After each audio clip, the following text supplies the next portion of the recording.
I spoke to a few people, I met a few people before we left for the US, and that's how I finalized my roommates before going there.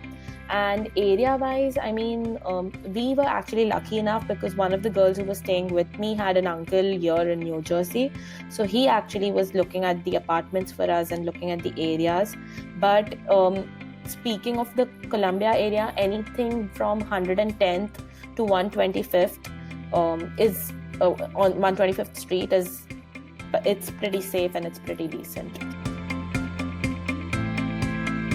Yeah, there have been cases where people have faced issues where they signed the lease in India and then they came in. And honestly, if her uncle wasn't here, I wouldn't be comfortable signing a lease before seeing an apartment. So I would suggest that you come in here, take a week, you can look at apartments, and then you can sign the lease. It's usually what most students do. On an average, if you take your own room, you will be paying from somewhere between $900 to $1,200, depending on the room size. And if you're sharing with somebody, you can do it in $600 to $800. Based on the shared expenses, heat and hot water is obviously provided in New York, but apart from that, electricity, Wi-Fi was something we just split by 3 amongst us.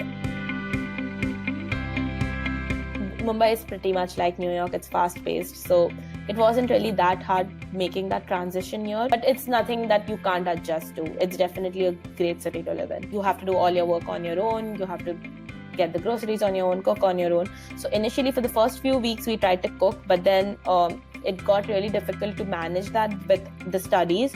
So there are a lot of dabba services in and around New York, because New Jersey, there are a lot of people who do that as a business in New Jersey. So if you look online and you search for these services, it's really convenient because they give you a week's food and you can just order it on a Monday. It's a good mixing event. You get to meet a few people, you get to meet your batchmates. So it's not something I would suggest to miss. But if you have something pressing, it's okay. I mean, you can totally miss it. The computer science class is, I think, around somewhere between 180 to 200 students. About 70 to 80% of the class was Asians. You can say 15% Indians, and then the remaining 5% were people from America itself and a few other countries. I think 70% of my class were people who had experience. So it might get a little difficult to do something in the first semester, but I think second semester onwards, we pretty much did a lot of activities. And Columbia itself has a lot of activities. They'll have Broadway shows, tennis games that you can attend, and it's really nice. They do take an effort to help you mix with other students and explore the city. So yeah, that you can do a lot of activities for sure.